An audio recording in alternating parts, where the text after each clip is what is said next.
సమూయేలు మొదటి గ్రంథము 16వ అధ్యాయము. అంతటా యెహోవా సమూయేలుతో ఇలాగ సెలవిచ్చెను. ఇశ్రాయేలీయుల మీద రాజుగా ఉండకుండా నేను విసర్జించిన సౌలును గూర్చి నీవెంతకాలము దుఃఖింతువు? నీ కొమ్మును తైలముతో నింపుము. బెత్లెహేమీయుడైన యెషయి యొద్దకు నిన్ను పంపుచున్నాను. అతని కుమారులలో ఒకని నేను రాజుగా నియమించుదును. సమూయేలు, నేనెట్లు వెళ్ళుదును?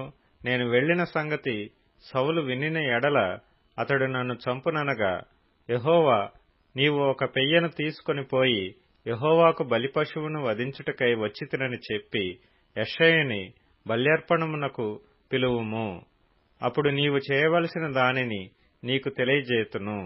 ఎవని పేరు నేను నీకు చెప్పుదునో అతనిని నీవు అభిషేకింపవలెనని సెలవీయగా, సమూయేలు యెహోవా ఇచ్చిన సెలవు చొప్పున బెత్లెహేమునకు వెళ్ళెను. ఆ ఊరి పెద్దలు అతని రాకకు భయపడి, సమాధానముగా వచ్చుచున్నావా అని అడుగగా, అతడు సమాధానముగానే వచ్చితిని, మీరు శుద్ధులై నాతో కూడా బలికి రండని చెప్పి యెషయిని అతని కుమారులను శుద్ధి చేసి బలి అర్పించెను. వారు వచ్చినప్పుడు అతడు ఏలీయాబును చూచి, నిజముగా యెహోవా అభిషేకించువాడు ఆయన ఎదుట నిలిచియున్నాడని అనుకొనెను. అయితే యెహోవా సమూయేలుతో ఇలాగు సెలవిచ్చెను. అతని రూపమును అతని ఎత్తును లక్ష్యపెట్టకము. మనుష్యులు లక్ష్యపెట్టు వాటిని యెహోవా లక్ష్యపెట్టడు. నేను అతన్ని త్రోసివేసియున్నాను. మనుష్యులు పైరూపమును లక్ష్యపెట్టుదురు గాని యెహోవా హృదయమును లక్ష్యపెట్టును. యెషయి అబీనాదాబును పిలిచి సమూయేలు ఎదుటికి అతని రప్పింపగా, అతడు యెహోవా ఇతని కోరుకొనలేదనెను. అప్పుడు యెషయి షమ్మాను పిలువగా, అతడు యెహోవా ఇతనిని కోరుకొనలేదనెను. యెషయి తన 7 కుమారులను సమూయేలు ఎదుటికి పిలువగా, సమూయేలు, యెహోవా వీరిని కోరుకొనలేదని చెప్పి, నీ కుమారులందరూ ఇక్కడనున్నారా అని యెషయిని అడగగా, అతడు ఇంకనూ కడసారివాడున్నాడు, అయితే వాడు గొర్రెలను కాయుచున్నాడని చెప్పెను.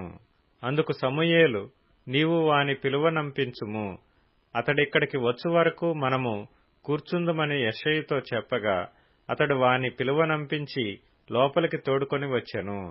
అతడు ఎర్రనివాడును, చక్కని నేత్రములు గలవాడును, చూచుటకు సుందరమైన వాడునై యుండెను.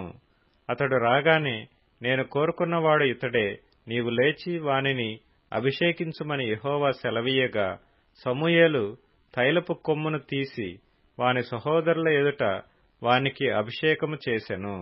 నాటి నుండి యెహోవా ఆత్మ దావీదు మీదికి బలముగా వచ్చెను. తరువాత సమూయేలు లేచి రామాకు వెళ్లిపోయెను. యెహోవా ఆత్మ సౌలును విడిచిపోయి, యెహోవా యొద్ద నుండి దురాత్మ ఒకటి వచ్చి అతని వెరపింపగా, సౌలు సేవకులు, దేవుని యొద్ద నుండి వచ్చిన దురాత్మ ఒకటి నిన్ను వెరపించియున్నది. మా ఏలినవాడవైన నీవు ఆజ్ఞ ఇమ్ము, నీ దాసులమైన మేము సిద్ధముగానున్నాము. సితారా చమత్కారముగా వాయింపగల ఒకని విచారించుటకై మాకు సెలవెమ్ము. దేవుని యొద్ద నుండి దురాత్మ వచ్చి నిన్ను పట్టినప్పుడెల్లా అతడు సితారా చేత పట్టుకొని వాయించుట చేత నీవు బాగుపడదువని అతనితోననిరి.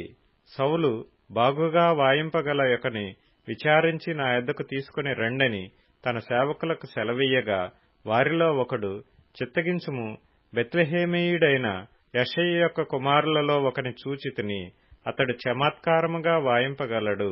అతడు బహుశూరుడును, యుద్ధశాలియు, మాట నేర్పరియు, రూపసియు నయ్యున్నాడు. మరియు యెహోవా వానికి తోడుగానున్నాడనగా, సౌలు యెషయి యొద్దకు దూతలను పంపి, గొర్రెల యొద్ద నున్న నీ కుమారుడైన దావీదును నా యొద్దకు పంపుమనెను. అప్పుడు యెషయి ఒక గార్ధబొమ్మ మీద రొట్టెలను, ద్రాక్షరసపు తిత్తిని, ఒక మేకపిల్లను వేయించి తన కుమారుడైన దావీదు చేత సౌలునొద్దకు పంపెను. దావీదు సౌలు దగ్గరకు వచ్చి అతని ఎదుట నిలువబడగా, అతని యందు సౌలునకు బహు ఇష్టము పుట్టెను. అతడు సౌలు ఆయుధములను మోయువాడాయెను. అంతట సౌలు, దావీదు నా అనుగ్రహము పొందిన గనుక అతడు నా సముఖమందు సేవ చేయుటకు ఒప్పుకొనుమని యెషయికి వర్తమానము పంపెను. దేవుని యొద్ద నుండి దురాత్మ వచ్చి సౌలును పట్టినప్పుడెల్లా దావీదు సితారా చేత పట్టుకొని వాయింపగా, దురాత్మ అతనిని విడిచిపోయెను. అతడు సేదదీరి బాగాయెను.